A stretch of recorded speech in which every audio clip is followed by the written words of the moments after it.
Welcome to this podcast special where we look at each competitive intelligence game in detail. Understanding why you are playing the game is more important than understanding how it is played. You need to play with purpose if you're going to improve. At the same time, we need to study what's relevant to improving and prioritize the most important. We will look at the history and the story behind each game, how it's played, and the improvements we will expect to see. So, Styrling, you created the games, and for that reason, I think you're the best person to ask. So, what's the story behind the double mo? So double mo stands for double momentum. And when I was looking at match data and the analytics there with regards to how a player can win a game, I began to tally up how many momentum points were being won by players that win the game. And so what I discovered that approximately 60% of all games are won by the player who wins 2 momentum points in the game. And so to refresh, a momentum point is when a player wins 2 consecutive points.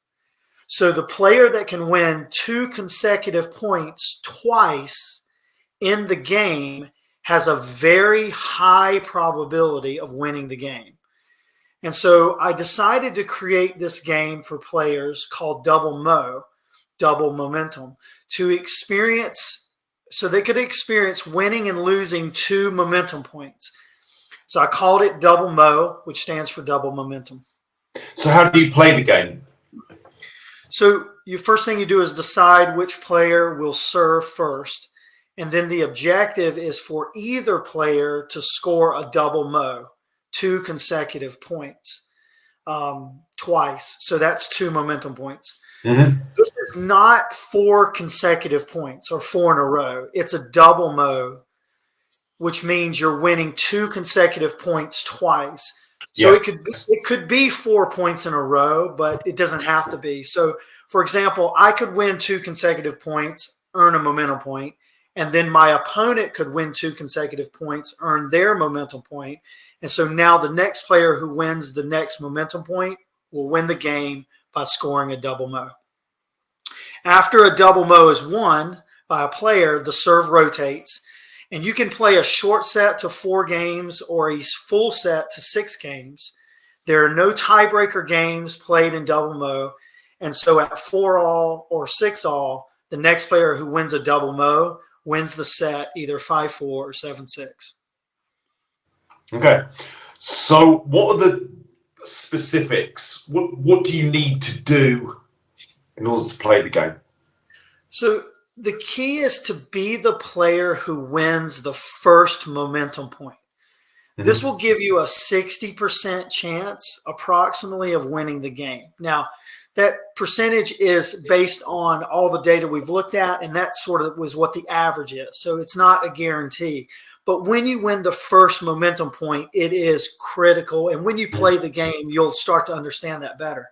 So you'll want to plan out your first strike patterns, whether you're serving or returning, to play the game with a first strike strategic plan. So your primary goal is to find the first strike patterns that your opponent likes the least and play that pattern when you're down in the momentum score, for example, -1.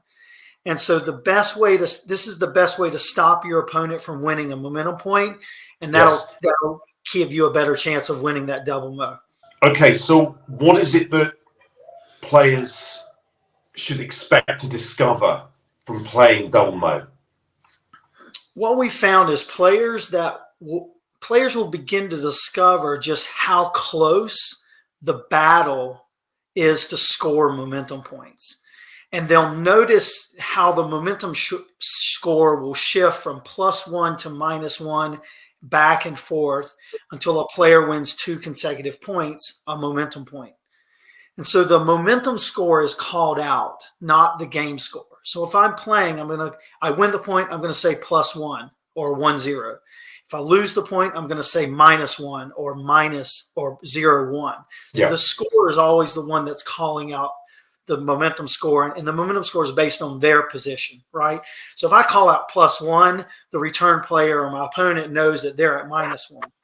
I'm in a position to win a momentum point net or first because I'm at +1. So Double Mo emphasizes winning consecutive points and making decisions about how to play the next point based on their momentum position, either +1 or -1.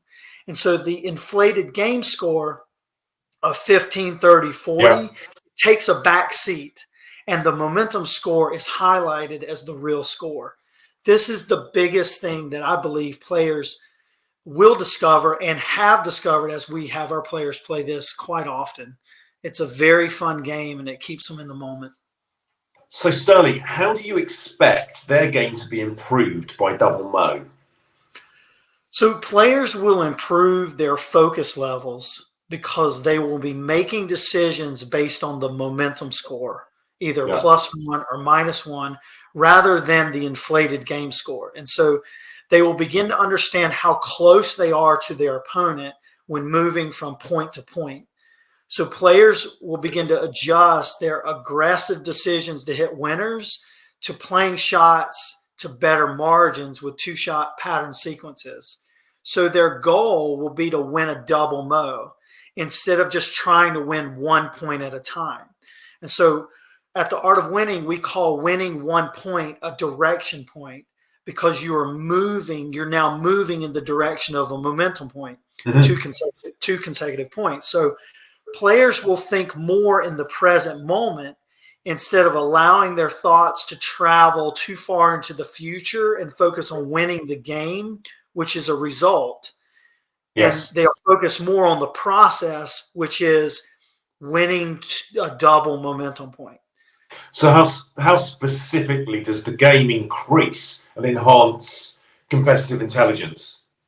So by focusing on the momentum score, which is the real score, a player's decision-making with regards to their first strike patterns is sharpened.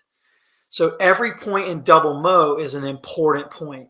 There isn't much room to relax on a big lead in the game. So this is why the game score can be misleading because it distorts that player's perception of the closeness. So when you only refer to the game score, a player could be up 40-15 and believe they have a big lead. However, the momentum score will keep your thoughts stable as you continue to earn 2 consecutive points twice. So in the game double mo, a player must negotiate with the closeness of the score, toggling back and forth from +1 to -1. Players will either be in a position to score a momentum point or try to stop their opponent from scoring one.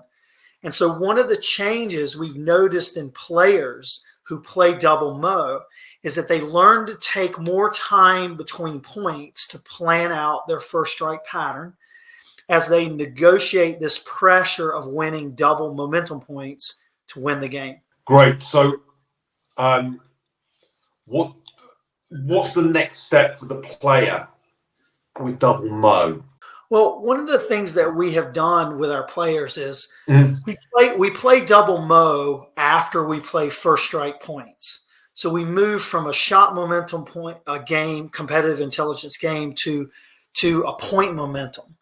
And so double mo is something that we play a lot of, and to me it's very critical because, like I said at the beginning, you typically 60% of the games are won by the player who wins 2 momentum points. Within the game.